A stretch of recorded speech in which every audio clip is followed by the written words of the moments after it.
In this video, I'm going to explain exactly how casinos make money and expose the clever tricks that casinos use to boost their bottom line. We'll also look at the psychology of gambling and touch on the relevant aspects of behavioural finance. But first, we need to clear up some points. The weird thing about casinos is that when you go through their books, you don't always find profit. Let's look at Caesars Entertainment, formerly known as Harrah's. This is the most extreme example I can find. Now, this company owns Bally's, Caesar Palace, Planet Hollywood, Harrah's, and some other casinos scattered around the place. So let's take a look at its balance sheet. So you've got a $2.9 billion loss in 2013. That's not particularly profitable. On a cash flow basis, so that's basically the cash that's coming into the business, is minus 109 million, so it's not generating cash for its shareholders. It's got 21 billion in debt. That's the big problem for the casino. And the equity is taken negative by the sheer volume of debt. So if the company was completely liquidated, in theory there would be a minus 3.1 billion hole. But on an operating level, it's actually phenomenally profitable. It takes in 8.6 billion and has an operating profit of 4 billion. That's very profitable. A lot of companies would be very jealous of that. And you find a similar story, though far less extreme, when you look at MGM, Boyd, Penn, and Pinnacle Entertainment. A lot of those companies are not enormously profitable, which is perhaps different to your expectations. But despite this, you are most certainly the loser. The reason is the house edge. In essence, this is a long-term statistical advantage that the casino has over you. For example, in blackjack, you go bust first, so the casino has a built-in edge over the player. The other source of the casino's edge is paying out less than true odds. For example, look at the centre of a craps table. All these bets are absolutely terrible. Look at any 7. The odds of this are really 1 in 5, but you only get paid 4 to 1. They have an edge of 16.67%. The table below shows the house edges for various games. The variance column gives you an idea of how much random chance there is in their house edge. So there's a lot of possible outcomes, and the variance is measured by the standard deviation. So if we look at this table, there's a few ones that stand out. For example, Baccarat goes between 1 and 14%. This 14% is the tie bet. And Blackjack varies greatly depending on the rules, but it's typically around 0.5% up to maybe 1%. The 7.5% is due to the insurance bet, which has a very high house edge.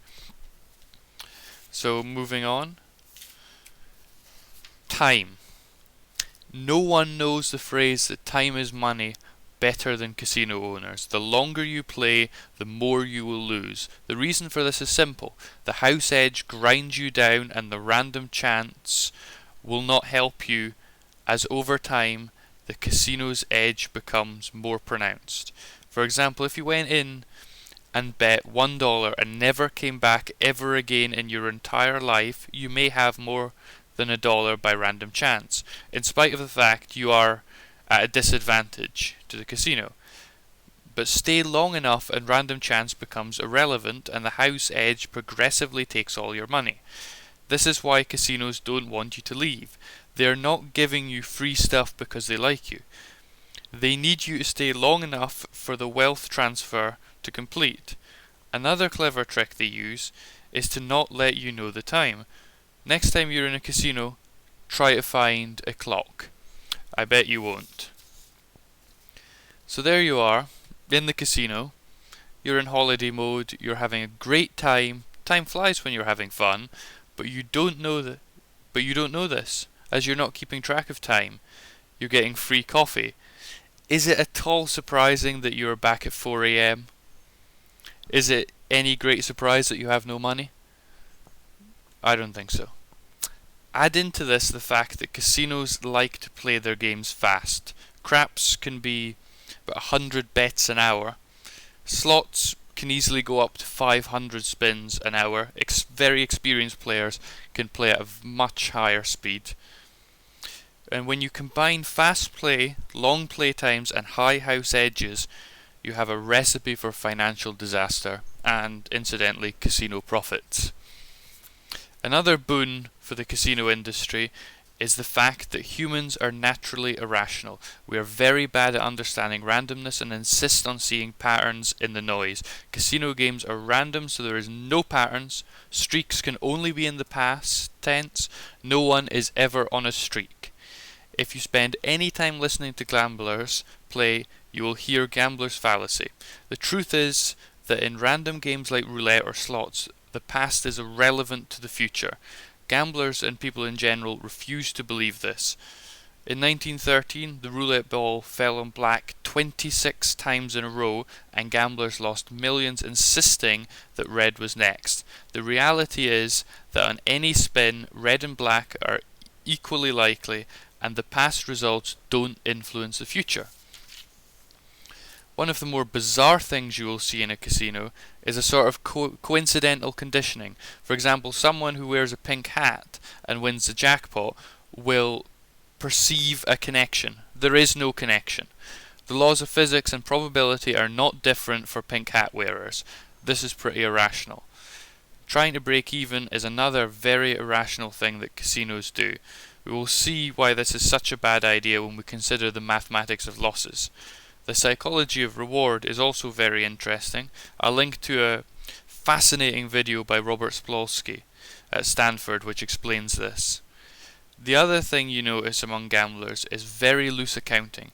They remember wins far more strongly than losses, or more dangerously, they tell you about near misses.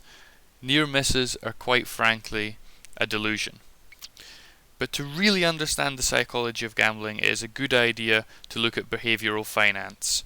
Here is the super condensed version of that subject. Essentially, the first takeaway from behavioural finance is that people are very stupid.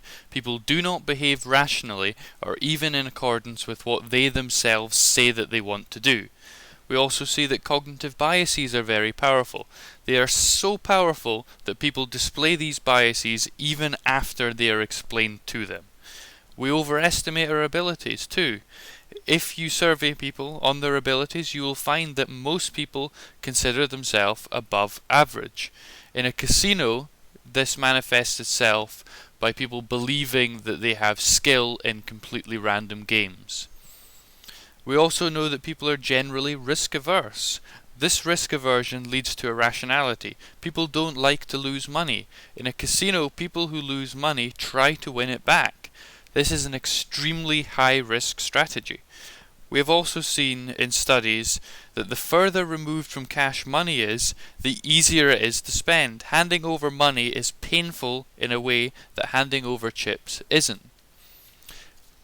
Casinos understand psychology and behavioural finance. They use chips and credits and not money. We've just seen why this is important. They encourage people to stay longer than they should. It's not uncommon for jackpot winners to get room upgrades and even free nights from the casino. You've also got no clocks, cheap or free coffee, and often very few windows, all to dissuade you from leaving prematurely. Though one of the worst things that they do is place ATMs in strategic locations in the casino. That way, once you've reached your limit, it is so easy just to go and get more money. If you don't have any money, that's not a real problem because Capital One still has money and they'll lend you some. You can also just listen to what gamblers say, and they do say things that are, from an objective standpoint, very stupid. They'll tell you that this machine is hot, which forgets the fact that the way that slot machines are built is they have random number generators built into them. So it's just generating a series of random numbers. Casinos are making their money on statistics. They're not keeping track of how much is paid out and then not paying out more. The edge comes in the statistics. Statistically, these machines pay out less than goes in, but The odds of winning a jackpot are exactly the same, regardless of how much money has went in or out of a slot machine. Also, people will tell you that I'm on a streak. As I've explained, streaks are an illusion. You can only ever have been on a streak. You can't still be on a streak. You cannot use the past to predict the future. Casino games are random. The past is no use. This is gambler's fallacy. People will also tell you that cards run together. They'll say aces run together, or queens run together, or kings run together, or high cards run together. Something like that, which forgets the fact that casinos do shuffle cards. Cards come out randomly. Things are not bunched up together deliberately. They'll also tell you that I knew that. They'll place a bet, lose their money, and say, oh, I knew that would happen. Well, why did you do it? They know what happens because they're seeing what has actually happened and saying, oh yeah, I knew that before, when they actually didn't. They're deluding themselves. They'll also tell you, I would have won if, and then they'll say something completely different. I would have won if I'd done something completely different. If I'd played the machine 3 steps down, or if I played the machine that I played 3 months ago. It used to be my favourite last year.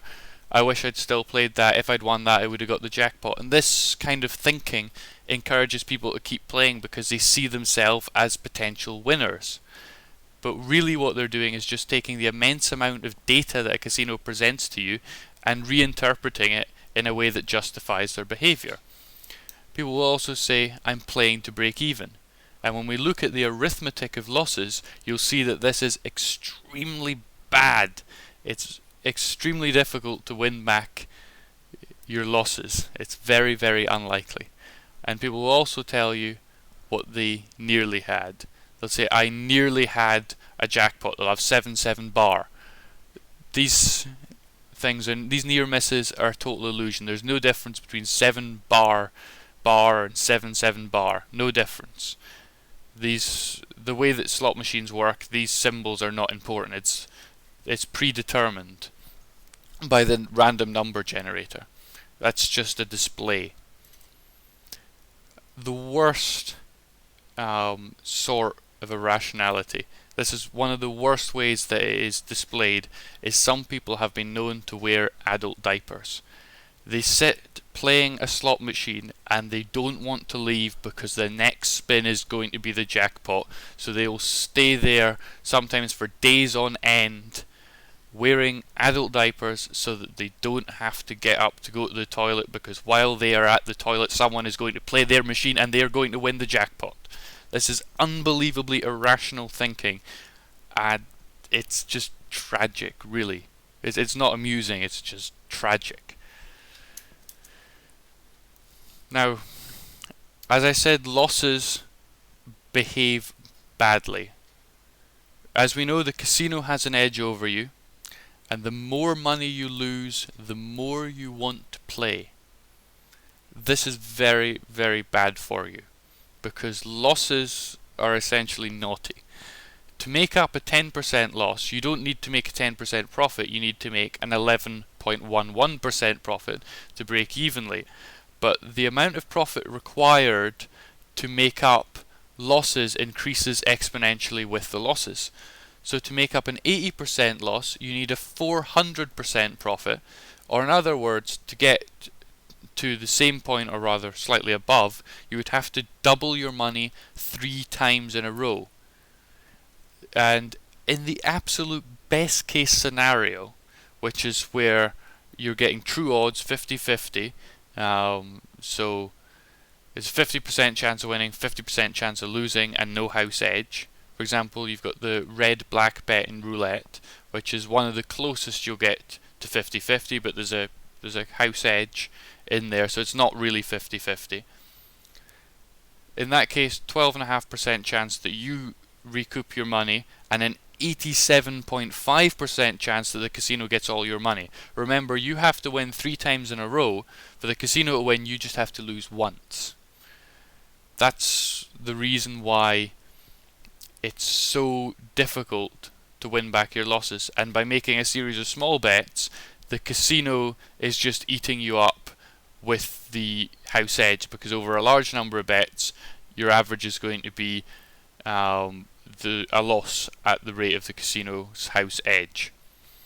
And another thing is, if you study the house edges of various bets, you'll find that the very irrational bets have very high house edges. So when people are getting frustrated and becoming more and more irrational, they're taking more and more long shots, and in these long shots it is easier to factor in a higher house edge, like any 7 in craps, where you've got that 16.67% house edge. That's a very irrational bet, but if you want to really get up your money, then payout of 1 to 4, 4 to 1 rather, feels tempting, but it's very irrational.